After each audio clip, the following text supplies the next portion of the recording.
샬롬의 시대 네 번째 시간 포도주 틀이라는 제목으로 함께 이야기를 나누도록 하겠습니다. 최윤희 씨가 쓴 당신의 인생을 역전하라라는 책이 있는데요. 그 책에 보면 인생을 역전시키는 3대 정신이 나옵니다. 첫 번째 정신은요, 주가 정신이에요.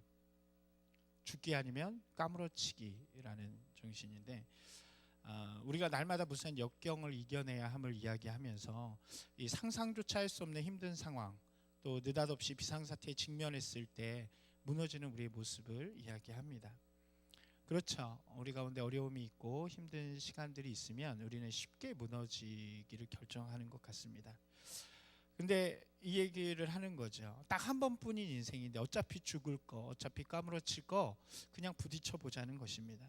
우리에게 다가오는 무수한 인생의 테러, 지진, 쓰나미, 허리케인 등 이것들을 향해서 눈을 부릅뜨고 도전하는 인생을 살아갈 때 두려워서 도망가는 인생이 아니라 할 테면 해봐라 하는 마음으로 살아갈 때 우리는 우리의 인생을 이렇게 역전시킬 수 있는, 변화시킬 수 있는 계기가 된다는 것입니다. 그렇게 쓰죠. 에이, 까짓 거 죽기 아니면 까무러치기지. 그죠? 한번 해볼까요? 에이, 죽기 아니면 까무러치기지. 에라 모르겠다. 끝까지 한번 가보자 하는. 근데 제가 예전에 이 세 가지 정신 여기 나오는 거를 보면서 느낀 거는, 제가 예전에 단무지 정신이라고 한번 얘기해 드린 적이 있어요. 비슷해요. 이 죽기 아니면 까무러치기는 단순하게 그냥 우리에게 보여주신 길이 둘 중에 하나니까 하나의 길을 죽을 걸 생각하고 가면 된다는 거죠. 그러면서 이제 속담 얘기를 하는데, 속담도 이제 바꾸자. 오르지 못할 나무는 쳐다보지 마라가 아니라 오르지 못할 나무일수록 째려보다가 어떻게든 올라가 보자. 죽기 아니면 까무러치기로. 반드시 이렇게 쳐다보면 길이 열린다는 거죠. 암탉이 울면 집안이 망한다. 근데 암탉이 울어야 새벽이 오고, 암탉이 울어야 알도 낳으니까 암탉도 열심히 울자. 그래서 우리가 안 된다고 먼저 생각하지 말고, 못한다고 생각하지 말고 해보자는 이야기죠. 그게 죽기 아니면 까무러치기 정신이라고 합니다. 두 번째 정신은 맨딩 정신이라고 써놨더라고요. 맨딩은 뭘까요? 맨 땅에 헤딩하기. 역시 센스가 있습니다. 우리가 살아갈 때 많은 사람들이 백이 있고 뭐 이런 이야기들을 하죠. 그런데 실제적으로 대부분의 사람들은 맨 땅에 헤딩하면서 살아가는 것입니다. 그렇죠? 우리한테 백이 어디 있겠어요? 여기에 제가 아무리 봐도 백 있어 보이는 사람은 없어 보여요. 우리 자신을 괜히 얕잡아 보고 우리가 할 수 없다고 생각하는 사람들이, 나 자신이 할 수 없다고 생각하는 사람들이 그런 이야기를 하는 것입니다. 저 사람은 백이 좋기 때문에 할 수 있다라고 느낀다는 거죠. 어떤 영국의 심리학자가 그렇게 이야기했다는 거예요. 자신에게 넌 할 수 있어, 도전해봐 라고 말하는 사람은 자기의 가진 능력의 500%를 발휘한다고 합니다. 어떤 일을 할 때요. 다시 한번요.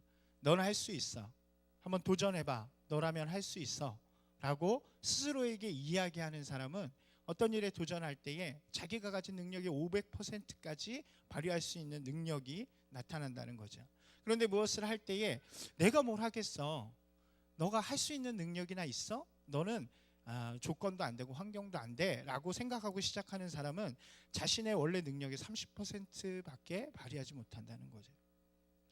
이 세상에 성공한 사람들도 보면 특별한 어떤 것이 있어서가 아니라 아무것도 가지지 않았지만 자신의 기대를 가지고 자신의 미래를 기대하면서 도전하는 사람에게 그 길이 열려진다고 이야기하는 것입니다.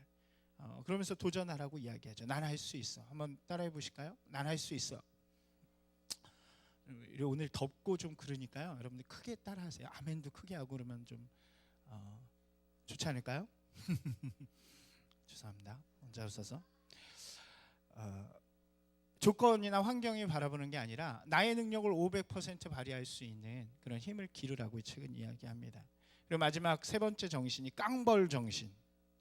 말을 좀 잘못 찍은 것 같아요. 깡 따고 있게 벌떡 일어나는 정신. 그래서 세상의 두 종류의 권투 선수를 이야기하면서, 한 명은 한계에 도달하고 다운이 되었을 때 그냥 넘어져 있는 사람이 있고, 한계 속에서 부딪혀가지고 다시 일어나서 7번, 8번 일어나서 도전하는 사람이 있다는 거죠. 근데 그때 누가 챔피언이 될 자격이 있습니까? 계속해서 일어나는 사람이 있죠. 여러분은 알지 모르겠지만 김수환이라는 옛날 사람이 있어요. 아나요? 예, 권투 선수인데 너무 오래된 분이라 여러분들은 없던 얘기로 하겠습니다. 이렇게 아세요? 챔피언 먹고 엄마 나 챔피언 먹었어 한 분인데 홍수환 제 김수환이라 그랬나요? 죄송합니다. 예, 돌아가신 분을 욕되게 했네요. 홍수환 권투 선수죠. 이분이 5번 진짜 챔피언을 가리는 시합에서 5번을 다운이 돼요. 근데 그 4번이 다운돼요. 그래서 5번은 일어나서 사전 오기로 굉장히 유명한 분이죠. 계속해서 일어나는 사람에게 도전권은 주어지고 계속해서 일어나서 도전하는 사람에게 챔피언이 주어진다는 이야기를 하는 거예요. 근데 우리는 좀 쉽게 넘어지고 쉽게 좌절하는 경향이 있죠. 그런 사람에게는 인생의 역전의 기회가 없다는 것입니다. 영화 밀리언 달러 베이비에 이런 대사가 나온다고 합니다. 권투는 너무나도 힘든 스포츠야. 내 몸을 망가뜨리고 코뼈도 부러뜨리지. 그러나 내가 그 고통을 무서워하지 않고 그 고통을 즐거워만 한다면 너의 몸에서 신비한 힘이 솟아날 거야. 여러분, 고난이 오고 어려움이 왔을 때요, 그 어려움을 즐거워할 줄 아는 사람, 그 어려움의 파도를 멋있게 탈 줄 아는 사람에게는 이 신비한 힘이 나타난다고 이야기하는 것입니다. 여러분 앞에 챔피언 벨트가 있다고 이야기를 해요. 이것을 보면서 참 맞는 이야기다. 그리고 여기에 참 그리스도의 의미를 조금 더 담았으면 좋았겠다라는 생각을 했습니다. 죽기 아니면 까무러치기 정신, 맨 땅에 헤딩하기 정신, 깡 따고 있게 벌떡 일어서는 정신. 여러분 마음 가운데, 여러분의 삶 가운데도 이런 정신이 있어서 여러분이 공부할 때, 직장 가운데서 또 그렇게 좀 여러분의 인생에서 변화를 일으키시는 분이 되었으면 좋겠습니다. 좀 더 이야기를 해보면요, 사람은 이러한 상황 속에서 누구나 자신만의 틀을 갖고 있죠. 우리에게 주어지는 조건, 환경 가운데서 틀을 만들고요, 그 틀 안에서 살아가려고 하는 경향들이 있습니다. 그 틀을 잘 변화시키려고 하지 않죠. 아마 요즘은 좀 더 낮아져서 고등학생 정도 되면 이미 그 틀이 머릿속에 생겨지는 것 같아요. 그러다가 무엇인가 그 틀을 흔드는 아주 큰 사건이 일어날 때 사람은 인생을 다시 보게 되고 다시 돌아서고자 하는 것 같습니다. 그래서 그것을 바로 인생 역전이라고 이 책에서 표현하는 거죠. 그렇다면 그리스도인이라는 것은 무엇이냐? 우리가 이렇게 표현할 수 있을 것 같습니다. 그리스도인이 된다는 것은 바로 우리를 둘러싸고 있는 세상이라는 틀이 있죠. 그 틀을 과감하게 깨고 하나님의 틀을 향하여서 나아가는 것, 하나님의 틀을 가지기를 소망하고 또 그것을 가지는 사람, 그것이 바로 그리스도인이라고 말할 수 있겠죠. 세상의 틀은요, 짜여지어 있고 이미 완성된 거기 때문에요, 그 틀을 벗어나기는 어렵습니다. 그 틀 가운데서 살아가야 돼요. 자신은 옥죄고요, 그렇습니다. 그러나 하나님의 틀은 자유함에 있습니다. 하나님의 틀은요, 자유함 가운데 성장하는 그것에 있습니다. 그리스도인은요, 그 하나님의 틀을 가지는 사람이 되어야 돼요. 오늘 이 말씀을 통해서 여러분들이 그것을 조금 생각하는 시간이 되었으면 좋겠습니다. 서울 서초동 소년법정에서 실제로 올해 한 특별한 사건이 일어났습니다. 서울 도심에서 친구들과 함께 오토바이를 훔쳐 달아난 혐의로 한 소녀가 구속이 되어져서 이제 재판을 받게 됩니다. 그 부모는 홀어머니 밑에 있던 소녀였어요. 소녀의 홀어머니가 보는 그 상황에서 재판이 진행되었습니다. 조용한 법정 안에 중년의 여성 부상판사가 들어옵니다. 무거운 보호 처분을 예상하고 있죠. 이 소녀는 벌써 여러 번 비슷한 죄로 잡혀 들어왔어요. 한 15번 이상을 잡혔다고 이야기를 해요. 그렇기 때문에 가중 처벌도 있을 것이고 이제 좀 무거운 처벌이 있을 것이라고 예상하는 그곳이었습니다. 그때 이 여성 부장판사가 잔뜩 웅크리고 있는 소녀를 향해서 조용하게 그리고 다정한 목소리로 이야기를 하기 시작합니다. 앉은 자리에서 일어나서 나를 따라서 힘차게 한번 외쳐보렴. 나는 이 세상에서 가장 멋있게 생겼다. 예상치 못한 재판장의 요구에 사람들은 술렁이었고 또 이 소녀는 깜짝 놀란 얼굴로 쳐다보다가 다시 하라는 그 재판장의 소리에 응답하기 시작합니다. 그리고 나지막한 소리로 따라합니다. 나는 이 세상에서 가장 멋있게 생겼다. 그러자 이번에는 더 큰 소리로 따라하라고 이야기를 합니다. 나는 이 세상이 두려울 게 없다. 이 세상은 나 혼자가 아니다. 아이가 따라합니다. 나는 이 세상에 두려울 게 없습니다. 이 세상은 나 혼자가 아닙니다. 나는 무엇이든지 할 수 있다. 더 크게 따라해봐라. 나는 무엇이든지 할 수 있습니다. 이 세상은 나 혼자가 아니다. 그리고 큰 목소리로 따라하기 시작한 이 소녀는 이 세상은 나 혼자가 아니다라고 외치는 그 순간, 큰 소리로 외치는 그 순간 눈물이 터져 나오기 시작했습니다. 소녀는 작년 가을부터 14번이 넘는 절도와 폭행 등의 범죄를 저질러서 이미 소년법정에 여러 번 서 있었습니다. 이번에도 그런 것 때문에 왔기 때문에 형벌이 무섭게 받게 되어 있었죠. 그럼에도 불구하고 이 판사는 이 소녀를 법정에서 일어나서 이 소리를 외치는 것으로 그 판결을 다합니다. 판사가 이런 결정을 내린 이유가 있었겠죠. 이 어머니하고도 이야기를 해보았고 이 아이하고도 이야기를 해보고 주변에 있는 사람들하고도 이야기를 해보았습니다. 알고 봤더니 이 소녀가 작년 초까지 어려운 가정 환경임에도 불구하고 반에서 열심히 공부를 하고 상위권의 성적을 갖고 있는 아이였습니다. 장래 간호사를 꿈꾸는 그런 아이였습니다. 그런데 작년 초 귀갓길에서 남학생 여러 명에게 끌려가서 집단 폭행을 당하게 됩니다. 그러면서 삶이 송두리째 변화되어지기 시작한 것입니다. 후유증으로 병원에 치료를 받게 되고 충격으로 호르몬이는 신체 일부가 마비되는 그런 지경에 이릅니다. 소녀는 그때부터 학교를 겉돌았고 심지어 이제 자기를 때렸던 그런 청소년들과 어울리기 시작했던 것입니다. 그리고 범행을 저지르는 그런 일에 가담한 것입니다. 판사는 법정에서 지켜보던 참관인들에게 이렇게 이야기합니다. 이 소녀는 가해자로 재판에 왔습니다. 그러나 이렇게 삶이 망가진 것을 보면 누가 가해자라고 이 소녀에게 이야기할 수 있겠습니까? 이 아이의 잘못에 책임이 있다면 여기 앉아있는 저와 여러분과 우리 자신입니다. 이 소녀가 다시 이 세상 속에서 긍정적으로 살아갈 수 있는 유일한 방법은 잃어버린 자존심을 우리가 다시 찾아주는 것입니다. 그렇게 이야기하고 눈물 범벅이 된 소녀를 법대 앞으로 세워서 이야기합니다. 얘야, 이 세상에서 누가 가장 중요하다고 생각하니? 그것은 바로 너 자신이란다. 그것을 잊지 않았으면 좋겠다. 그리고 두 손을 쭉 뻗어서 소녀의 손을 잡아주면서 이야기합니다. 마음 같아서는 꼭 안아주고 싶지만 너와 나 사이에는 이 법대가 가로막혀 있어서 이 정도밖에 할 수 없구나. 미안하단다.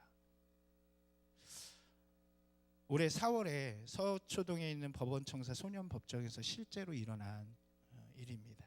16살 소녀에게 이 가정법원 김규옥 부장판사가 내린 그런 사건입니다.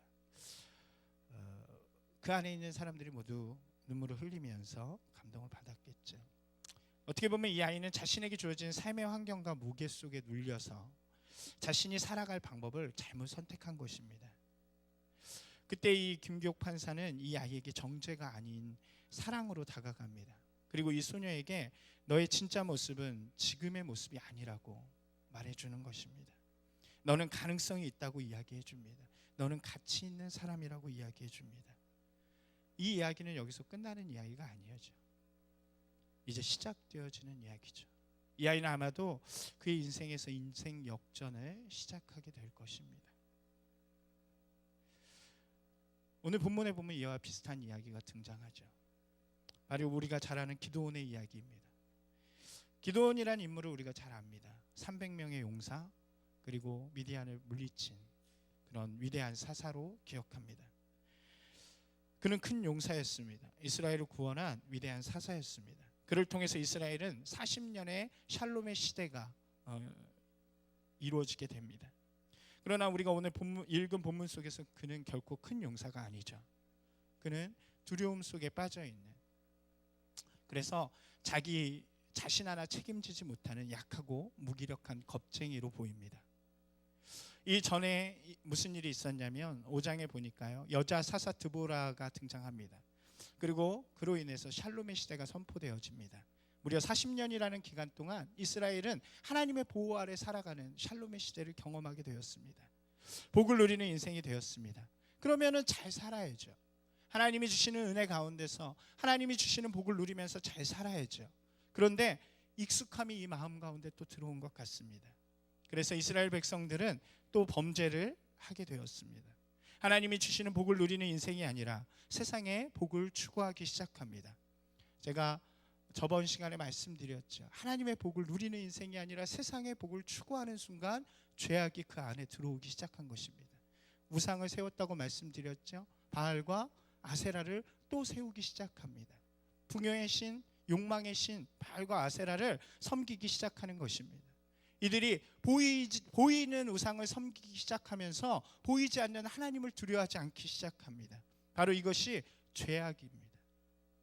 그리고 이들의 삶 가운데 엔샬롬의 시대가 다시 도래하게 된 것입니다. 하나님께서는 이번에는 미디안을 통해서 이스라엘에 고난을 주시기 시작하죠. 6장 1절 2절 한번 같이 읽어보겠습니다. 함께 읽습니다. 이스라엘 자손이 또 여호와의 목전에 악을 행하였으므로 여호와께서 7년 동안 그들을 미디안 손에 넘겨주시니 미디안의 손이 이스라엘을 이긴지라. 이스라엘 자손이 미디안으로 말미암아 산에서 웅덩이와 굴과 산성을 자기들을 위하여 만들었다고 오늘 성경 이야기합니다. 지금 미디안으로 인해서 이스라엘이 산으로 도망갔다는 거예요. 거기서 웅덩이를 파고 굴을 파고 산성을 쌓아놓고 숨어 사는 거예요. 무려 몇 년이요? 7년이라는 기간 동안. 거기다가요, 이 뒤에를 보니까 성경에 미디안 사람들이 이스라엘이 파종한 이후에 언제든지 와서 곡식을 다 가져갔다고 이야기합니다. 파종이라는 것은 씨앗을 뿌렸다는 거죠. 씨앗을 뿌리면 무슨 일이 일어납니까? 네, 이게 나야죠. 근데 이게 다 이 곡식이 맺기도 전에 그냥 와서 다 가져갔다는 거예요. 근데 더 재밌는 이야기가, 더 심각한 이야기가 있습니다. 5절에 보니까요, 이는 그들이 그들의 짐승과 장막을 가지고 올라와서 메뚜기 떼같이 많이 들어오니, 이건 무슨 이야기입니까? 익은 곡식만 가져가면 좋은데 짐승까지 데리고 왔대요. 낙타가 굉장히 많은 민족이 미디안입니다. 자기네 낙타들까지 다 데리고 왔어요. 그래서 자라지도 않은 그 곡식들을 어떻게 하는 거예요? 왜 다 먹는 거예요, 짐승들이. 지네 거나 주지. 익은 곡식은 다 뺏어가고 익지 않은 대는 동물들이 먹도록 남겨두었다는 것입니다. 여러분, 얼마나 괴로웠겠어요. 무려 7년이라는 기간 동안 엔샬롬의 시대를 살아가고 있다는 것입니다. 오늘 기드온의 모습은요, 이런 이스라엘의 모습을 우리에게 잘 보여주는 거예요. 그는 이미 샬롬의 시대를 7년 전에 경험한 사람입니다.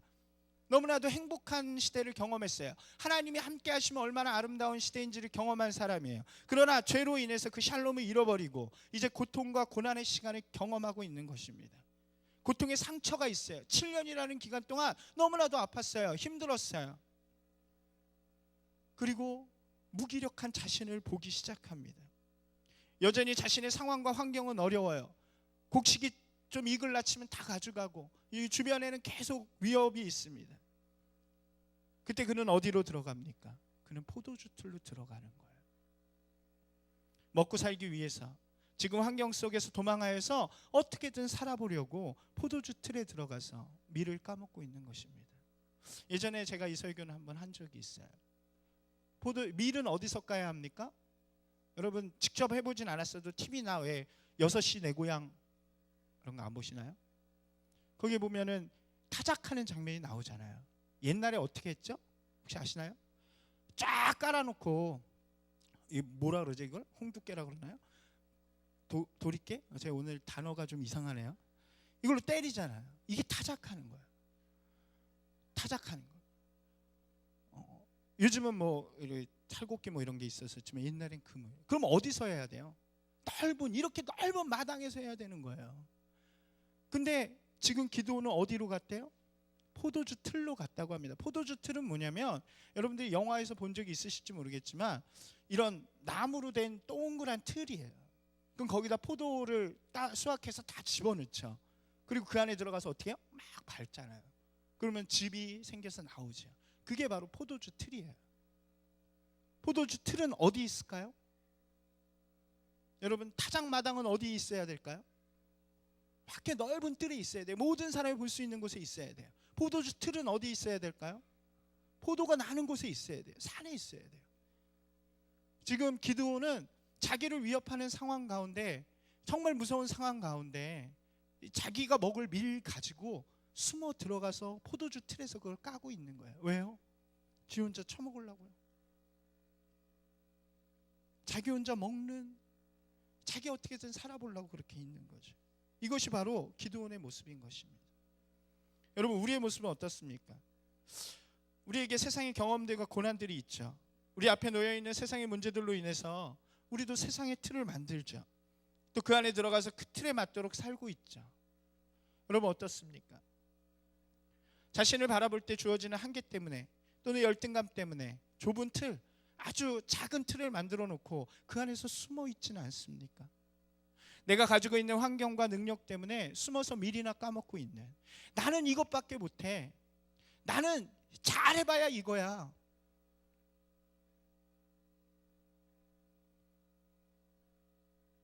그렇게 나의 틀을 만들고 있지 않냐는 질문입니다.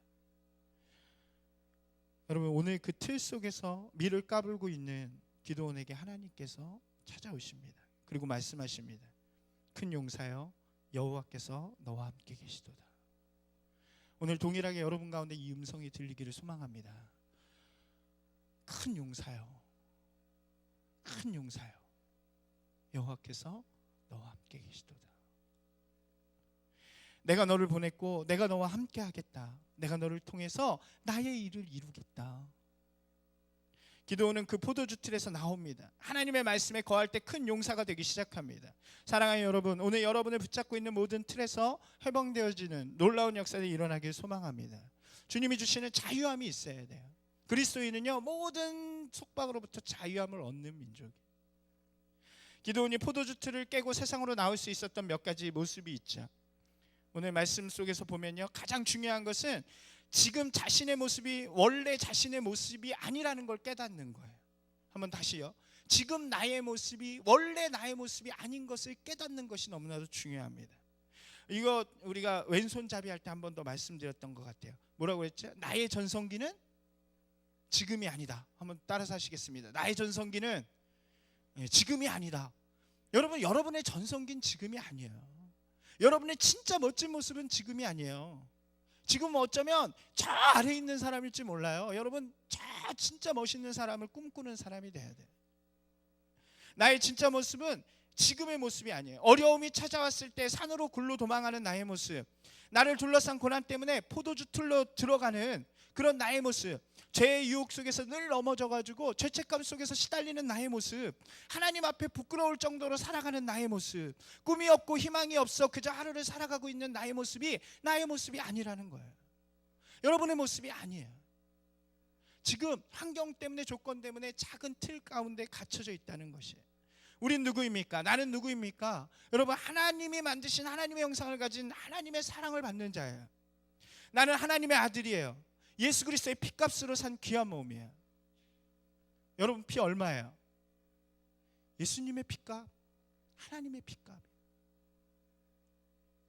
하나님이 기대하는, 하나님의 기대를 한 몸에 받는 기대주예요. 여러분, 하나님께서 여러분 기대하십니다. 제가 이번 주에 1학년 친구들을 만났어요. 그 친구들한테도 1학년 애들 오늘 또 안 왔네? 어디 갔어? 혼자 왔네? 그 친구들이 그러더라고요. 설교도 먹으면서 들었으면 좋겠다. 한 2시간, 1시간 반 이상 먹으면서 얘기를 했는데 그렇게 잘 들을 수 없어요. 그러면서 야, 너네 너무 잘 듣는다 그랬더니 얘기하는 거예요. 설교도, 목사님 설교도 먹으면서 하면 안 돼요? 너무 잘 들려요. 근데 그 친구들한테 그랬어요. 기대해 주자. 하나님이 너를 기대한다. 그쵸? 지금 볼 때는 보잘것 없어 보이죠. 그쵸? 지금은 세상에서 환경이나 조건을 따져볼 때 조금 못나 보일 수 있죠. 그러나 하나님이 여러분을 기대하시는 거예요. 하나님이 기드온을 향해서 너는 큰 용사다. 지금 용사 아니에요. 그러나 내가 너를 만들겠다. 너를 기대한다 라고 이야기해 주는 거예요.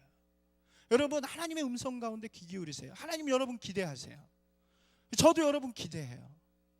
여러분, 누군가 여러분을 기대할 때 여러분들은 그것을 뛰어넘는 사람이 될 수 있어요. 이것이 우리의 진짜 모습이에요. 진짜 형상이에요. 정체성이에요. 이것을 회복하는 사람이 돼야 돼요. 이것을 회복하기 위해서는 하나님의 음성을 들어야죠. 나를 향한 하나님의 음성. 그 음성에 귀 기울일 때 하나님이 여러분들을 향한 사랑과 기대감을 여러분들이 경험할 수 있어요. 그래서 말씀이 중요한 거예요. 여러분, 매일매일 하나님이 주시는 그 말씀 가운데 귀 기울여야 나를 얼마나 하나님이 기대하시는지를 알 수 있다고요. 주일날 한번 와서 이렇게 졸음 비슷하게 듣고 나가는 건 안 돼요. 부족해요. 그럼 일주일 지나가면서 진짜 기대하시나? 이렇게 될 수 있어요. 그러나 매일 아침 나를 향해 들려주시는 그 말씀 가운데 귀 기울일 때 정말로 여러분들은 하나님의 기대를 한 몸에 받는 귀한 사람임을 여러분들이 깨닫게 될 수 있을 줄로 믿습니다. 기드온은 자신을 찾아온 여호와의 사자에게 이야기를 들어요. 그리고 자기에게 큰 용사라고 하는 그 말씀을 듣죠. 근데요, 그 말씀 듣고 쉽게 변하면 너무 좋죠. 그러나 오늘 말씀해 보니까요, 기드온은 그 말씀을 듣고 질문을 합니다. 왜 우리를 이 지경으로 만드셨습니까? 무슨 이야기입니까? 이것은 불평과 불만을 쏟아내는 거죠. 그때 왜 우리를 이렇게 만드셔서 약속해놓고 우리를 왜 그지같이 만들어서 내가 이렇게 밀까먹게 만듭니까? 라고 불평을 쏟아내고 있는 거예요. 그때 주님께서 야, 실은 너네가 이래가지고 이렇게 하려고 이랬어, 이렇게 말씀해 주시면 우리 마음엔 너무 좋을 것 같은데 이런 방구를 안 하십니다. 뭐라고 그러십니까? 그 이유에 대해서 절대 설명해 주는 것이 아니라 이제 일어나서 네가 그 일들을 행하라고 말씀해 주십니다. 여기에 틀을 깨는 두 번째 원리가 숨어 있는 거예요. 여러분, 틀을 깨는 것은요, 과거가 아닌 미래, 불평이 아닌 소망을 가질 때 깨질 수 있는 것입니다. 나에게 주어진 환경, 어려움이 때론 이해가 안 갈 때 있죠. 너무 어려워가지고 힘들 때 있죠. 고난과 어려움, 아픔과 고통이 우리에게 있을 때 그 원인이 무엇인지, 왜 이런 일이 일어나는지, 왜 하나님께서 나한테 이런 일들을 주시는지 궁금해서 따지고 원망할 때가 있죠. 그러나 결국 모르죠. 할 수 있는 일은 무엇입니까? 운명에 대해서 원망하고 하나님에 대해서 원망하는 일이죠. 과거를 돌아보는 사람은요, 결국 그 틀에 갇혀 있을 수밖에 없다는 것입니다. 그러나 믿음의 사람은 무엇입니까? 하나님이 주시는 소망을 붙드는 사람이 돼야 돼요. 지금 환경이 이럴지라도, 환경이 어떨지라도, 내가 다른 사람에 비해 어렵고 고통당할지라도 하나님이 약속하신 그 소망을 붙드는 사람이 되어야 한다는 것입니다. 미래의 소망, 비전의 사람이 되어야 하는 것입니다. 그때 우리는 틀을 깰 수가 있다는 거예요. 여러분, 여러분에게 주어진 삶을 비교하고 원망하지 마시기 바랍니다. 다 달라요. 사람마다 다 다른 거예요. 오히려 그 삶 속에서 하나님이 주시는 소망과 비전을 품는 여러분 되시기 바랍니다. 참 제가 여러분보다 조금 더 살았잖아요. 그러니까 신기한 건 뭐냐면, 소망과 비전으로 그 일 돌파하기 시작하면 그 이유가 보인다는 거예요. 하나님이 왜 나에게 이런 일들을 주셨을지는 그때는 몰라요. 근데 정말 믿음으로, 소망으로, 비전으로 그 일들을 돌파하고 나면 그 일을 주신 이유가 보이기 시작하더라고요. 제가 정말로 고통당하고 힘들 때요, 원망 많이 했어요. 그러나 믿음으로 참고 나아가서 지금 되돌아보면요, 하나님이 그 일을 통해서 나에게 행하시고자 하는 일들이 보이는 거예요. 기드온은요, 비전을 들었어요. 그리고 그 일들을 향해 나아갑니다. 그런데 또 문제가 생겼어요. 자신이 너무나도 작고 보잘것 없어 보이는 거예요. 내가 무슨 능력이 있어서 나는 너무나도 작고 보잘것 없는 사람인데 어떻게 그런 일들을 할 수 있냐고 하나님한테 또 따지기 시작합니다. 질문합니다.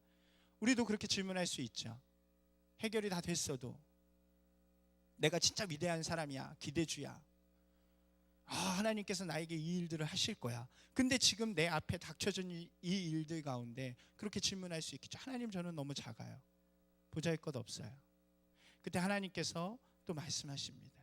이렇게 말씀하시죠. 16절에 여호와께서 그에게 이르시되 내가 반드시 너와 함께 하겠다. 내가 하겠다. 네가 하는 것이 아니라 내가 하겠다고 말씀하십니다. 우리가 틀을 깨는 세 번째 원리가 바로 여기에 있습니다. 하나님이 우리와 함께 하심을 알고 경험할 때 그 틀이 깨지기 시작하는 것입니다. 여러분, 우리가 미래만 바라보는 것이 아니에요. 믿음은 미래만 바라보는 것이 아니라 현재 하나님을 경험하는 시간이 쌓여져서 우리가 그 틀을 과감하게 깨고 나아가는 것이에요. 쉽게 이야기하면 이런 것입니다. 어떻게 하나님을 경험하지도 못한 사람이 큰 것부터 하겠어요? 하나님을 경험하는 시간이 쌓여야지, 작은 것에서 쌓여야지 하나님께 완전한 예배로 나아갈 수 있다는 거예요. 삶 속에서 작은 일들을 하나님을 경험해 나아갈, 하나님께서 내 삶 속에서 일하시는 그 일들을 경험하면서 나아갈 때, 예를 들어서 예배 가운데서, 혹은 공부 가운데서, 또 직장인은 직장에서, 또 집에서, 사람 사는 그 관계 가운데서 하나님이 실제로 나와 함께 하심을 경험할 때에 우리들은 점점 그 틀을 확장시키고 깨나갈 수 있다는 거예요. 하나님의 능력을 체험할 수 있다는 것입니다. 기드온을 예를 들면요, 기드온은요 이 말씀을 들은 다음에 우리 17절 18절에서 뭐를 하냐면 예물을 드리고 하나님을 만날 것을 이야기해요. 그리고 실제로 예물을 드립니다. 그리고 하나님을 경험해요. 그 뒤에 6장을 계속 읽어보면 하나님께서 작은 일을 명령하십니다. 네가 가지고 있는 바울 신상을 깨라. 동네의 바울 신상을 깨라.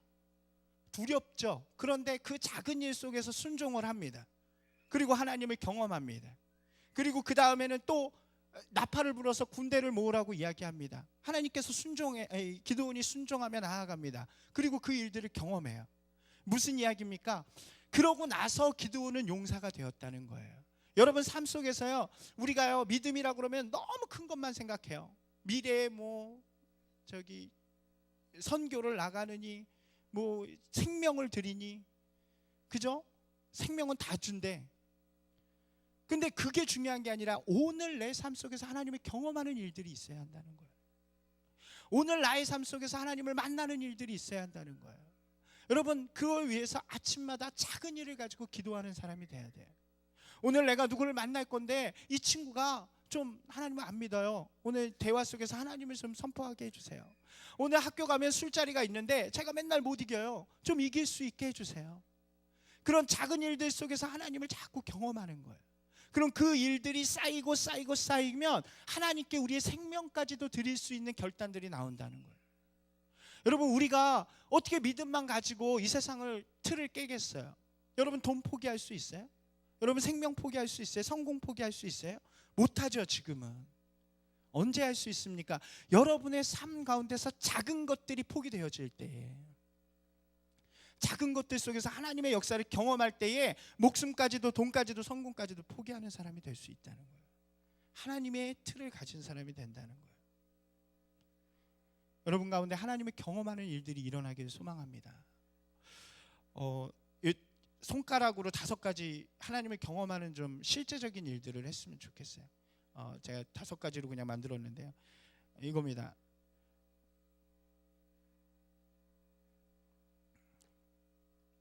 첫 번째는요, 이렇게 한번 해보세요. 첫 번째는 하나님과의 시간이에요. 좋습니다. 한번 따라서 합시다. 하나님과의 시간. 하나님을 경험하기 위해서요. 하나님을 경험하기 위해선 하루의 삶 속에 반드시 하나님과 시간을 갖는 게 중요해요. 시간을 갖고 계신가요? 하루에 한 번도 하나님을 만나지 않으면 난 하나님의 사람이 아니에요. 한번 따라서 합시다. 하루에 한 번도 하나님을 만나지 않으면 그날은 하나님의 사람이 아니다. 그렇잖아요. 진짜 사랑한다고 얘기하면서 목숨까지도 줄 수 있다 그러면서 만나기 싫어해. 그러면 뭔가 좀 문제가 있는 관계죠. 하나님과의 시간이 반드시 필요해요. 두 번째 뭐냐면 하나님과의 공간이 필요합니다. 한번 따라서 합시다. 하나님과의 공간. 그 자리는 하나님의 공간이 되어야 돼요. 가는 곳. 여러분이 그런 자리를 만들어 놓을 수 있어야 돼요. 여러분의 방이 되어도 좋고요. 방의 자리에서 성경책이 있는 자리여도 좋고요. 아니면 구석진 곳에 가서 무릎 꿇고 남녀 호랑개교처럼 벽을 볼 때든지, 하여튼 어떤 공간이든지 하나님을 만나는 공간을 여러분들이 만들어가는 거예요. 그러면 이것이 점점 확대되어지면 여러분이 있는 곳이 하나님의 나라 되어지는 것입니다. 이게 하나님을 경험하는 두 번째. 세 번째는 뭐냐면 하나님과의 관계를 나타내는 이름이에요. 한번 따라서 합시다. 하나님과의 관계를 나타내는 이름. 시간, 공간, 이름이에요. 이 이름은 뭐냐면 이 기드온이 바알을 부신 다음에 뭐라고 이름이 되어지면 여룻바알이라는 이름을 갖게 돼요. 바알을 부신 자. 여러분 우리 삶 가운데요 이런 이름이 있어야 돼요.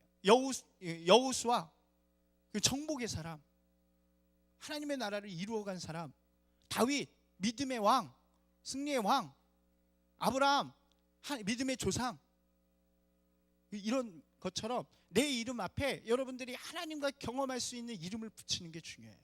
여러분 뭐라고 붙이고 싶으세요? 저는 있잖아요. 아세요? 제 이름? 하나님의 어린 양, 하나님의 종, 반석, 양종석. 감동이 되나요? 여러분의 이름 가운데 좀 그런 일들이 있으면 실제로 경험이 되는 거예요. 나는 하나님을 날마다 사랑하는 지연이. 그죠? 그 이름들이 여러분들과 하나님의 경험을 만들어가는 거예요. 네 번째는, 이게 어렵네요. 하나님께 드리는 소유. 한번 따라서 합시다. 하나님께 드리는 소유. 여러분의 것을 하나님께 드리는 일이 있어야 경험이 되는 거예요. 그것은 재물이 되었든지 재능이 되었든지 무엇이 되었든지, 여러분은 다 여러분 거면서 하나님께 받기만 하면 결코 경험이 되어지지 않습니다. 끝날 때가 됐다는 것 같아요. 오늘 제가 좀 급해요. 마음이. 오늘 장례가 있어가지고 정확하게 알려주셨어요. 소유, 자기가 가진 것을 하나님 앞에 드리는 일이 있어야 경험이 되어지는 거예요. 내 거는 내 거야, 절대로 하나님 앞에 안 드려, 하나님이 나한테 경험시켜줘, 이러는 일은 없어요. 여러분의 가진 것, 여러분 11조 드리세요. 여러분 재능 드리세요. 찬양 좀 해. 더. 저희 오늘 그 카페에 혼자 했대. 사람이 안 와서. 여러분 다 재능을 드리는 거예요. 드릴 때 하나님의 역사가 경험이 되어져요. 마지막 다섯 번째는 하나님께 드리는 꿈. 한번 따라서 합시다. 하나님께 드리는 꿈. 네. 꿈이라 그래서 거창한 걸 이야기하는 게 아니에요. 작은 것들 꿈꾸세요. 여러분 꿈꾸세요. 저는 꿈꿔요. 저는 예배실에 사부 예배 때 올라올 때마다 무슨 꿈을 꾸냐면, 오늘은 검은 의자에 많이 앉아 있으리라. 꿈꿔요. 제 마음 가운데 여기를 가득 차는 꿈이 있어요. 우리 청년들이 정말 열정적으로 하나님 앞에 예배드리는 꿈이 있어요. 하나 돼서 막 정말 이 교회를 들썩들썩 움직이고, 예배 한 번 더 나오는 게 힘들고 귀찮은 게 아니라 매 예배 때마다 청년들이 넘쳐나는 꿈을 꿔요. 이게 제가 꾸는 꿈이에요. 하나님을 위해서 꾸는 꿈. 그 꿈을 이루었을 때 하나님이 기뻐하실 만한 꿈. 그 꿈을 여러분들이 꾸면 하나님을 경험할 수 있는 거예요. 그런 경험들이 쌓여지면 여러분이 하나님의 틀을 갖는 사람이 돼요. 5개 다시 한번 해봅시다. 하나님과의 시간, 하나님과의 공간, 하나님과의 관계를 나타내는 이름, 하나님께 드리는 소유, 마지막 하나님께 드리는 꿈. 여러분 이 5가지 여러분들이 좀 적어 놓으셨다가 오늘 좀 기록해 보시면 좋겠어요. 그래서 나는 과연 하나님을 경험하기 위해서 어떤 일을 하고 있는가. 만약 부족한 것이 있다면 오늘 결단하시고, 하나님, 제가 하나님께 시간을 내어 드리겠습니다. 하나님께 공간을 드리겠습니다. 하나님, 제 이름이 하나님의 이름 되길 원합니다. 제가 가진 것 주님과 함께 나누겠습니다. 제가 주님을 기쁘시게 하는 꿈을 꾸겠습니다. 이 일들을 통해서 여러분의 삶 가운데 놀라운 역사들이 일어날 줄로 믿습니다. 우리가 틀이 있어요. 그죠? 여러분들 세상의 틀을 다 갖고 있잖아요. 성공하고 싶어하는 마음, 이 세상에서 인정하고 싶어하는 마음. 여러분, 제가 마지막에 좀 심각한 얘기지만 이게 죄예요. 세상의 틀을 갖고 있는 게 죄예요. 그 틀이 깨어지길 소망합니다. 그러기 위해선 여러분의 모습이 지금 모습이 아니라 하나님이 만드신 가장 아름다운 모습임을 깨달으시는 귀한 여러분들 되시기 바랍니다. 그리고 여러분들이 정말로 더 하나님께 나아가서 하나님을 경험하고 하나님의 이름을 부르짖고 하나님과 함께하며 하나님께 더욱더 나아가는, 그래서 하나님을 경험하여서 이 모든 틀을 깨고 하나님의 틀을 가질 수 있는 귀한 여러분들이 되시기를 주님의 이름으로 축원합니다. 함께 기도하겠습니다.